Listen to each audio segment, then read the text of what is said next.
आइए मित्रों, हमारे YouTube चैनल स्वाध्याय में आपका हार्दिक स्वागत, अभिनंदन। आज हम आपके लिए लेकर आए हैं संगीत कोविद श्री हनुमान। अगर आपने हमारे चैनल को लाइक और सब्सक्राइब नहीं किया है तो आपसे निवेदन है, कृपया चैनल को लाइक और सब्सक्राइब अवश्य करें। प्राचीन काल की बात है, सुरमुनि सेवित कैलाश शिखर पर महर्षि गौतम का आश्रम था। वहाँ एक बार पाताल लोक से जगत विजयी बाणासुर अपने कुलगुरु शुक्राचार्य तथा अपने पूर्वज भक्त शिरोमणि प्रहलाद, दानवीर बलि एवं दैत्यराज वृषपर्वा के साथ आया और महर्षि गौतम के सम्मान्य अतिथि के रूप में रहने लगा। एक दिन प्रातःकाल वृषपर्वा शौच स्नान आदि नित्य कर्म से निवृत्त होकर भगवान शंकर की पूजा कर रहा था। इतने में ही महर्षि गौतम का एक प्रिय शिष्य, जिसका अनवर्थ नाम शंकरात्मा था और जो अवधूत के वेश में उन्मत्त की भांति विचरता था, विकराल रूप बनाए वहां आ पहुंचा और वृषपर्वा तथा उसके सामने रखी हुई शंकर की मूर्ति के बीच में आकर खड़ा हो गया। वृषपर्वा को उसका इस प्रकार का उद्धत सा व्यवहार देखकर बड़ा क्रोध आया। उसने जब देखा कि वह किसी प्रकार नहीं मानता, तब चुपके से तलवार निकालकर उसका सिर धड़ से अलग कर दिया। महर्षि गौतम को यह संवाद मिला, तब उनको बड़ा दुख हुआ, क्योंकि शंकरात्मा उन्हें प्राणों से भी अधिक प्रिय था।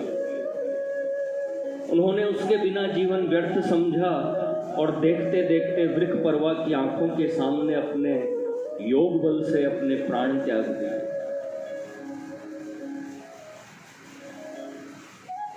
उन्हें इस प्रकार देह त्याग करते देखकर शुक्राचार्य से भी नहीं रहा गया। उन्होंने भी उसी प्रकार अपने प्राणों का उत्सर्ग कर दिया और उनकी देखा देखी प्रहलाद आदि अन्य दैत्यों ने भी वैसा ही किया। बात की बात में ऋषि के आश्रम में शिव भक्तों की लाशों का ढेर लग गया। यह करुणापूर्ण दृश्य देखकर ऋषि पत्नी अहल्या हृदय भेदी स्वर से आर्तनाद करने लगी।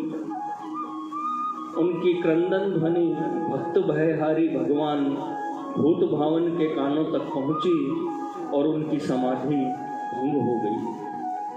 वे वायु वेग से महर्षि गौतम के आश्रम पर पहुंचे। इसी प्रकार गज की करुण पुकार सुनकर एक बार भगवान चक्रपाणी भी वैकुंठ से आतुर होकर दौड़े आए थे। धन्य भक्त वत्सलता देव योग से ब्रह्मा जी तथा विष्णु भगवान भी उस समय कैलाश पर ही उपस्थित थे। उन्हें भी कौतूहलवश शंकर जी अपने साथ लिवा लाए। भगवान त्रिलोचन ने आश्रम में पहुंचकर अपने कृपा कटाक्ष से ही सबको बात ही बात में जिला दिया। तब वे सब खड़े होकर भगवान मृत्युंजय की स्तुति करने लगे। भगवान शंकर ने महर्षि गौतम से कहा, हम तुम्हारे इस अलौकिक साहस एवं आदर्श त्याग पर अत्यंत प्रसन्न हैं, वर मांगो। महर्षि बोले, प्रभो, आपने यहाँ पधार कर मुझे सदा के लिए कृतार्थ कर दिया। इससे बढ़कर मेरे लिए और कौन सी वस्तु प्रार्थनीय हो सकती है। मैंने आज सब कुछ पा लिया। मेरे भाग्य को आज देवता लोग भी सराहना करते हैं। यदि आप मुझ पर प्रसन्न हैं तो मेरी एक प्रार्थना स्वीकार कीजिए। मैं चाहता हूं कि आज आप मेरे यहाँ प्रसाद ग्रहण करें। भगवान तो भाव के भूखे हैं। उनकी प्रतिज्ञा है, पत्रम पुष्पम फलम तोयम यो मे भक्तया प्रयच्छति तदहम भक्तयुपहृतमश्नामि प्रयतात्मन। इसी भाव के वशीभूत होकर उन्होंने एक दिन श्री राम रूप में शबरी के बेर और श्री कृष्ण के रूप में सुदामा के तंदुलों का भोग लगाया था। उन्होंने महर्षि की अविचल और निश्चल प्रीति देखकर उनका निमंत्रण तुरंत स्वीकार कर लिया और साथ ही ब्रह्मा एवं विष्णु को भी महर्षि का आतिथ्य स्वीकार करने को राजी कर लिया। जब तक इधर भोजन की तैयारी हो रही थी, तब तक शंकर जी भगवान विष्णु के साथ चलकर आश्रम के एक सुंदर भवन में गए और वहाँ एक सुकोमल शैया पर लेटकर बहुत देर तक प्रेमालाप करते रहे। इसके अनंतर व्याश्रम भूमि में स्थित एक सुरम्य तड़ाग पर जाकर वहां जल क्रीड़ा करने लगे। रंगीले भोले बाबा भगवान श्री हरि के पद्म दलायत लोचनों पर कमल किंजली मिश्रित जल अंजलि के द्वारा फेंकने लगे। भगवान ने उनके प्रहार को न सह सकने के कारण अपने दोनों नेत्र मूंद लिए। इतने में ही भोले बाबा मौका पाकर तुरंत उछलकर भगवान के वृक्ष सदृश गोल गोल सुडोल मांसल कंधों पर आरूढ़ हो गए। वृक्षारोहण तो उन्हें अभ्यास ही ठहरा। ऊपर से जोर से दबाकर उन्हें कभी तो पानी के अंदर ले जाएं और कभी फिर ऊपर ले आए। इस प्रकार जब उन्हें बहुत तंग किया, तब विष्णु भगवान ने भी एक चाल खेली। उन्होंने तुरंत शिव जी को पानी में दे मारा। शिव जी ने भी नीचे से ही भगवान की दोनों टांग पकड़कर उन्हें गिरा दिया। इस प्रकार कुछ देर तक दोनों में पैंतरेबाजी और दांव पेच चलते रहे। विमान स्थित देवगण अंतरिक्ष से इस अपूर्व आनंद को लूटने लगे। धन्य है वे आंखें जिन्होंने उस अद्भुत छटा का निरीक्षण किया। देवयोग से नारद जी उधर आ निकले। वे इस अलौकिक दृश्य को देखकर मस्त हो गए और लगे वीणा के स्वर के साथ गाने। शंकर जी उनके सुमधुर संगीत को सुनकर खेल छोड़ जल से बाहर निकल आए और भीगे वस्त्र पहने ही नारद के सुर में सुर मिलाकर स्वयं राग अलापने लगे। अब तो भगवान विष्णु से भी नहीं रहा गया। वे भी बाहर आकर मृदंग बजाने लगे। उस समय वह समा बंधा जो देखते ही बनता था। सहस्रों शेष और शारदा भी उस समय के आनंद का वर्णन नहीं कर सकते। बूढ़े ब्रह्मा जी भी उस अनोखी मस्ती में सम्मिलित हो गए। उस अपूर्व समाज में यदि किसी बात की कमी थी तो वह भी प्रसिद्ध संगीत कोविद पवन सुत हनुमान जी के आने से पूरी हो गई। उन्होंने जहाँ अपनी हृदय हारिणी तान छेड़ी, वहाँ सबको बरबस चुप हो जाना पड़ा।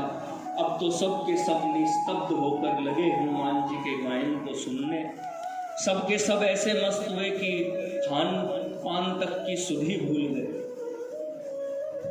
उन्हें यह भी होश नहीं रहा कि हम लोग महर्षि गौतम के यहाँ निमंत्रित हैं।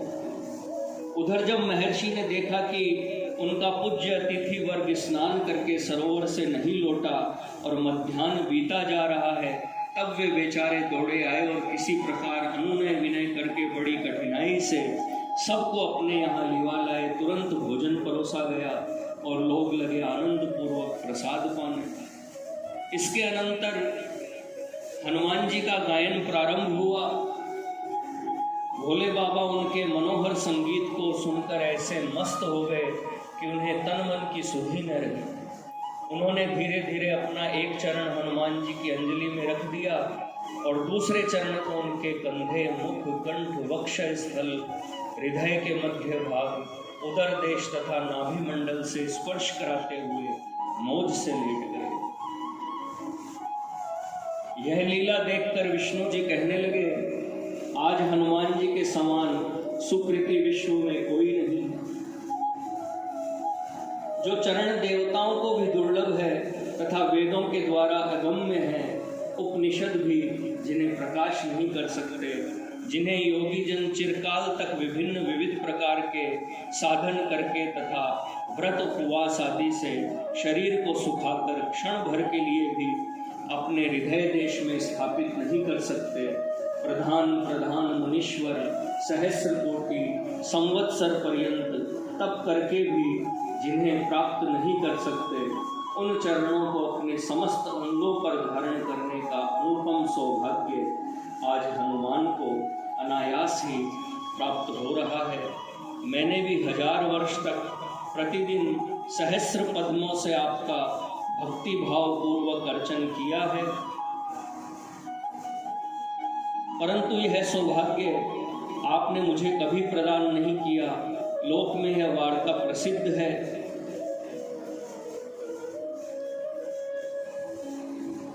कि नारायण शंकर के परम प्रीति भाजन है और शंकर नारायण के, परंतु आज हनुमान को देखकर मुझे इस बात पर संदेह सा होने लगा है और हनुमान के प्रति ईर्ष्या सी हो रही है।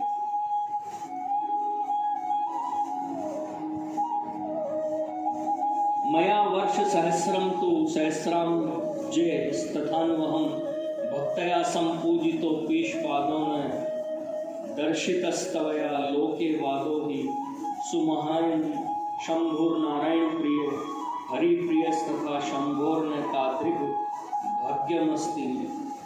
भगवान विष्णु के इन प्रेम लपेटे अटपटे वचन सुनकर शंकर जी मन ही मन मुस्कुराने लगे।